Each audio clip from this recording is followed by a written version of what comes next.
Assalamualaikum viewers, welcome to Inaaya's kitchen recipe. நம்ம சேனலை subscribe பண்ணலன்னா மறக்காம சப்ஸ்கிரைப் பண்ணுங்க. பக்கத்துல இருக்கிற பெல் பட்டனை கிளிக் பண்ணுங்க. அப்பதான் நான் டெய்லி போடுற வீடியோஸ் உங்களுக்கு வந்து சேரும். லைக் பண்ணுங்க, கமெண்ட் பண்ணுங்க, மறக்காம ஷேர் பண்ணுங்க. Thank you viewers. இன்னைக்கு weight loss கொள்ளு பொடி எப்படி செய்யறதுன்னு பார்க்கலாம். உளுந்து 3 டேபிள்ஸ்பூன் எடுத்துர்க்கேன். அதை நம்ம dry roast பண்ணி எடுத்துக்கலாம். எள்ளு 2 டேபிள்ஸ்பூன் எடுத்துருக்கேன். உங்களுக்கு வேணும்னா சேர்த்துக்கோங்க, இல்லைன்னா விட்டுடுங்க. இதையும் நம்ம ட்ரை ரோஸ்ட் பண்ணி எடுத்து வச்சுக்கலாம். இப்போ ஒன்று ஒன்றா நம்ம ட்ரை ரோஸ்ட் பண்ணி தனியாக எடுத்து வச்சுக்கலாம்.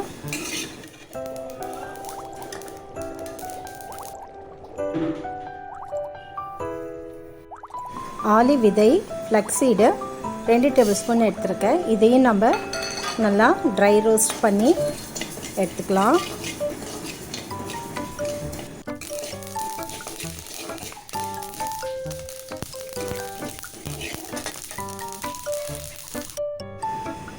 ரெட் சில்லி 10 எடுத்துருக்கேன். உங்களுக்கு காரம் வேணும்னா இன்னும் ஒரு 2 எக்ஸ்ட்ரா போட்டுக்கலாம்.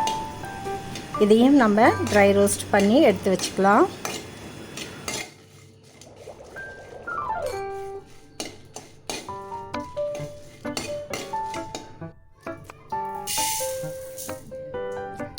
கொள்ளு அது 1 கப்பு எடுத்துருக்கேன். ஒரு 100 கிராம் அளவு எடுத்துருக்கேன்.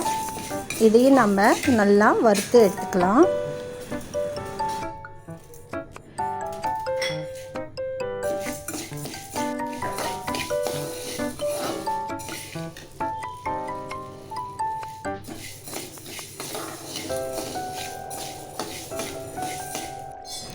கருவேப்பிலை 2 கப்பு எடுத்துருக்கேன்.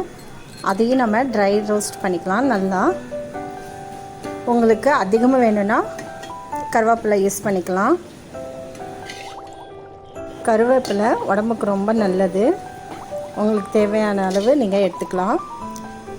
பூண்டு ஒரு 15 எடுத்துருக்கேன். அதையும் நல்லா வதக்கி எடுத்துக்கலாம்.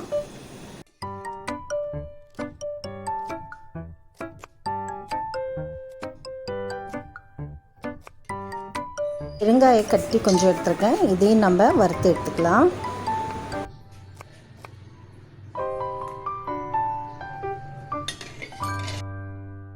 சின்ன எலுமிச்சைப்பழம் அளவுக்கு நான் புளி எடுத்துருக்கேன். இதையும் நம்ம லைட்டாக வறுத்துக்கலாம்.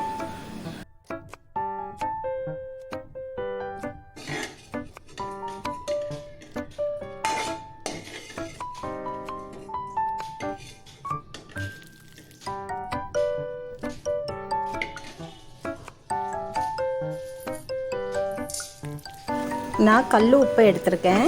அதையும் கொஞ்சம் வறுத்து எடுத்துக்கலாம்.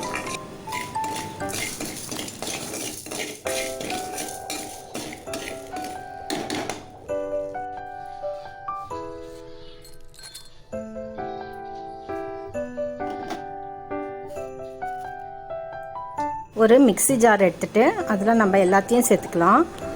பூண்டும் புளி மட்டும் தனியாக எடுத்து வச்சிடலாம். மற்றது எல்லாத்தையும் போட்டுட்டு நம்ம மிக்ஸியில் கொஞ்சம் கொரப்பாக அரைச்சி எடுத்துக்கலாம்.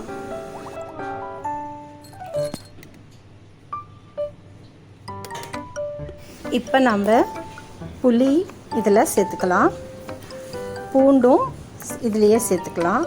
புளியும் பூண்டும் ஒன்றா போட்டுட்டு நல்லா பவுட்ரு மாதிரி அரைச்சி எடுத்துக்கலாம்.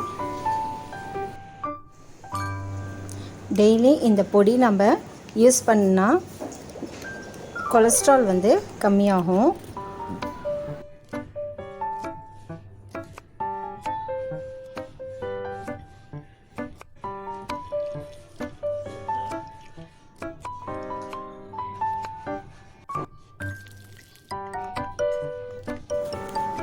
இட்லி தோசைக்கு இந்த பொடி ரொம்ப நல்லா இருக்கும்.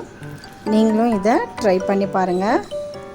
ரைஸ்க்கும் இது ரொம்ப நல்லாயிருக்கும். சூடான ரைஸில் நெய் ஊற்றிட்டு நீங்கள் இந்த பொடி போட்டு சாப்பிட்லாம். Thank you viewers.